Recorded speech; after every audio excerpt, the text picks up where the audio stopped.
कथा की विधा की एक रचना कौन सा है, यानी इसमें से कौन सी रचना आत्मकथा है। तो दोस्तों रंगभूमि भी आत्मकथा नहीं है, मृगनयनी भी आत्मकथा नहीं है, डी ऑप्शन में दिया है सुखसागर, ये भी आत्मकथा नहीं है। दोस्तों आपका जो सुख सागर है वो है खड़ी बोली गद्य, जो कि सदा सुखलाल जी का है। लेकिन इसमें जो बी ऑप्शन है नीड़ का निर्माण, फिर ये क्या है, आत्मकथा है। तो दोस्तों इस ऐसा भी क्वेश्चन आपसे एग्जाम में पूछा जाएगा, तो आपको अच्छे से याद होना चाहिए कि कौन सा आत्मकथा है, कौन सा जीवनी है, कौन सा कहानी है।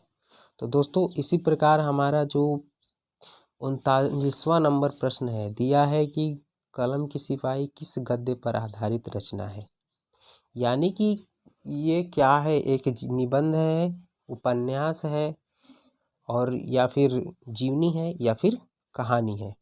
तो दोस्तों इसका जो राइट आंसर हो, दोस्तों इसका राइट आंसर होगा ऑप्शन सी, जो कि एक जीवनी है, और ये अमृत राय की देखने को मिलती है। किसकी दोस्तों, तो अमृत राय की जीवनी देखने को मिलती है।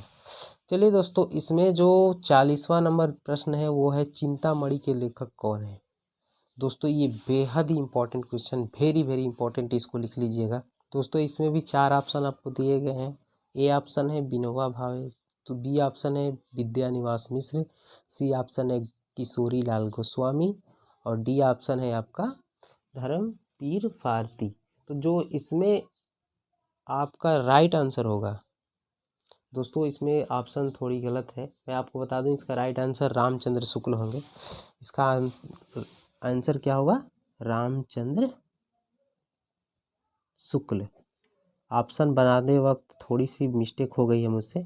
इसका जो राइट आंसर होंगे वो होंगे रामचंद्र शुक्ल। और दोस्तों रामचंद्र शुक्ल जी का ये क्या है, यह एक निबंध है। तो दोस्तों अगर आपसे दोस्तों अगर विधा पूछे तो आप निबंध लिखिएगा, और अगर आपसे इसका लेखक का नाम पूछे तो आप रामचंद्र शुक्ल जी को बताएंगे। चलिए दोस्तों अगला प्रश्न देखते हैं। तो दोस्तों इसमें पूछा गया है कि शुक्ल युग की समय अवधि है, यानी शुक्ल युग की समय अवधि क्या है, तो 1900 से लेकर के 1918 तक है, 1919 से लेकर 1938 तक है, या फिर 1936 से लेकर 1943 तक है, या फिर 1850 से लेकर के 1900 तक है। तो दोस्तों इसका जो राइट आंसर हो जाएगा वो हो जाएगा 1919 से लेकर के 1938 तक। दोस्तों ये भी बेहद इम्पोर्टेंट क्वेश्चन है आपकी परीक्षा की दृष्टि से, तो आप इसको भी एक बार देख के जाइएगा। चलिए दोस्तों अगला प्रश्न देखते हैं। दोस्तों 42वां नंबर क्वेश्चन है हास्य रस की अस्थाई भाव क्या है। तो दोस्तों हास्य रस उसको कहते हैं जिसमें कोई हंसी की संवाद कही गई हो। तो दोस्तों इसमें दिया गया है कि निर्वेद, हास और रति, और या फिर विस्मय। तो दोस्तों इसमें आपका बी ऑप्शन राइट आंसर हो जाएगा, हास। हास्य रस दोस्तों उसको कहते हैं जिसमें कोई हंसी का भाव कहा गया हो। दोस्तों आपके ये रस जो आप चैप्टर पढ़ेंगे उसमें आपको मिल भी जाएगा। दोस्तों 43वां नंबर क्वेश्चन है कि मतवाला पत्रिका के संपादक का नाम क्या है। इसमें भी आपको 4 ऑप्शन दिए जाएंगे, और दोस्तों पहला ऑप्शन है इंद्रजाल जोशी, बी ऑप्शन है सूर्यकांत त्रिपाठी निराला, सी ऑप्शन है राम प्रसाद निरंजनी, और डी ऑप्शन है भारतेंदु हरिश्चंद्र। तो दोस्तों ये भी बेहद बेहद इंपॉर्टेंट क्वेश्चन है, और इसका जो राइट आंसर हो जाएगा वो हो जाएगा ऑप्शन बी सूर्यकांत त्रिपाठी निराला। दोस्तों चलिए अगला क्वेश्चन देखते हैं।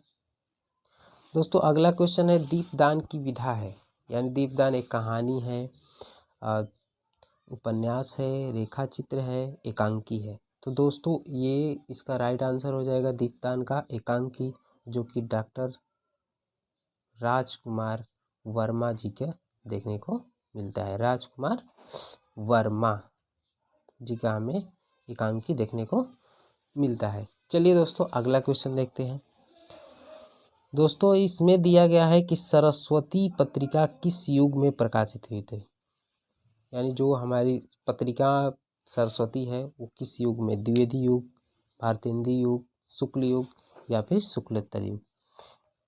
तो दोस्तों सरस्वती पत्रिका जो है द्विवेदी युग में प्रकाशित हुई थी और दोस्तों इसके प्रकाशक थे आपका आचार्य महावीर प्रसाद द्विवेदी। कौन थे दोस्तों? आचार्य महावीर प्रसाद द्विवेदी। तो दोस्तों आप ये भी याद रखिएगा कि इसको किसने प्रकाशित किया है, सरस्वती पत्रिका को, और दोस्तों किस युग में प्रकाशित हुई है वो भी आपको याद रखना है। ये वेरी वेरी इंपॉर्टेंट है आपकी परीक्षा की दृष्टि से। चलिए दोस्तों अगला क्वेश्चन करते हैं। दोस्तों इस क्वेश्चन में हमें दिया है कि पंडित प्रताप नारायण मिश्र लेखक हैं, यानी किस युग के लेखक हैं। दोस्तों इसमें पहला ऑप्शन दिया है द्विवेदी युग, बी ऑप्शन दिया है आपका भारतेंदु युग, और सी ऑप्शन दिया है शुक्ल युग, और डी ऑप्शन दिया है शुक्लोत्तर युग। तो दोस्तों इसमें जो आपका बी ऑप्शन है भारतेंदु युग, वो आपका राइट आंसर हो जाएगा दोस्तों, ये आपका राइट आंसर है। और दोस्तों इसमें अगला जो प्रश्न है वो है कि लहरों के राजहंस के लेखक कौन है। तो दोस्तों लहरों के राजहंस के लेखक हमारे पास मोहन राकेश जी देखने को मिलते हैं। चलिए दोस्तों अगला क्वेश्चन करते हैं।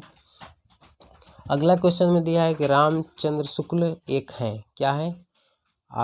कवि हैं, उपन्यासकार हैं, आलोचक हैं, नाटककार हैं। दोस्तों इसे कई स्टूडेंट कभी कभार गलत उत्तर दे जाते हैं, वो उनको उपन्यासकार लगा के आ जाते हैं, जबकि ये आलोचक माने जाते हैं। हिंदी नहीं क्या माना है? आलोचक माना है दोस्तों। चलिए दोस्तों 49वां नंबर प्रश्न है, आकाशदीप के लेखक कौन है? वेरी वेरी इंपॉर्टेंट क्वेश्चन दोस्तों। और आकाशदीप के लेखक कौन है? इसमें ए ऑप्शन दिया है आचार्य रामचंद्र शुक्ल, बी ऑप्शन है निराला, और सी ऑप्शन है जयशंकर प्रसाद, डी ऑप्शन है आपका दोस्तों डी ऑप्शन है आपका अमरकांत। दोस्तों वीडियो में मैंने पहले ही बताया था कि जो आंधी है, आंधी या फिर हो गया आकाशदीप, आंधी या फिर आकाशदीप, ये दोनों दोस्तों कहानी है, और दोनों के दोनों दोस्तों ये किसकी है? जयशंकर प्रसाद जी की हमें देखने को मिलता है, यानी दोनों कहानी है और ये जयशंकर प्रसाद जी का है। दोस्तों ये बेहद ही इम्पोर्टेंट है दोस्तों, ये भी कई बार परीक्षा में आपसे पूछा गया है। दोस्तों 50वां क्वेश्चन है कि करुण रस का अस्थाई भाव क्या है। दोस्तों करुण रस उसको कहते हैं जिसमें कोई शोक का भाव प्रकट हो, जो जैसे कोई मर जाता है, जो जैसे कोई किसी से बिछड़ के अलग हो जाता है, तो उसमें आपको शोक भाव उत्पन्न हो जाता है। आप अगर आप रस वाले चैप्टर को पढ़ेंगे तो उसमें भी आपको लिखा है, ऊपर ही ऊपर लिखा होता है किताब में कि करुण रस में जो अस्थाई भाव है वो आपका शोक है। तो दोस्तों ये भी एक मैंने प्रीवियस क्वेश्चन से उठाया था, PY क्यूज में से आपको उठाया था ये क्वेश्चन। और दोस्तों अगर ऐसे ही आपको 20 प्रश्न एग्जाम में देखने को मिलेंगे दोस्तों, अगर आपको जो भी राइट आंसर लगता हो उसमें आपको ऐसे A और B और C और D दोस्तों ऐसे गोला दिया रहेगा। अगर आपको इसमें मान लीजिए कि आपको B ऑप्शन सही है, तो दोस्तों आपको B ऑप्शन को पूरी तरह ऐसे करके पहले जो लाइन है उसको भर लेंगे, और इसके बाद बीच में ऐसे पूरी लाइन को एकदम बिल्कुल छोड़ेंगे नहीं, इसको पूरी अच्छी तरह से भर देंगे। तो दोस्तों ऐसा इसलिए भरवाया जाता है क्योंकि दोस्तों इस मार्कशीट को जो है कंप्यूटर जांचती है, और उस कंप्यूटर को कैसे पता चलेगा, ऐसे ही आप रंगे रहेंगे तो उससे पता चलेगा कि नहीं आपने बी ऑप्शन को राइट आंसर माना है। तो दोस्तों ये सारे के सारे क्वेश्चन मैंने अपने हाथों से लिखे हुए थे। दोस्तों अगर हमारा मेहनत आपको पसंद आया है तो वीडियो को शेयर कीजिएगा, और अगर आप चैनल पर नए हैं तो चैनल को सब्सक्राइब कर लीजिए, और ऐसे ही इंफॉर्मेटिव वीडियो जानने के लिए आप हमारे चैनल को सब्सक्राइब कर लीजिए, लाइक कीजिए, और हो सकता है तो आप अपने दोस्तों में शेयर कीजिएगा। मिलते हैं किसी नेक्स्ट वीडियो में, तब तक के लिए जय हिंद, जय भारत, वंदे मातरम।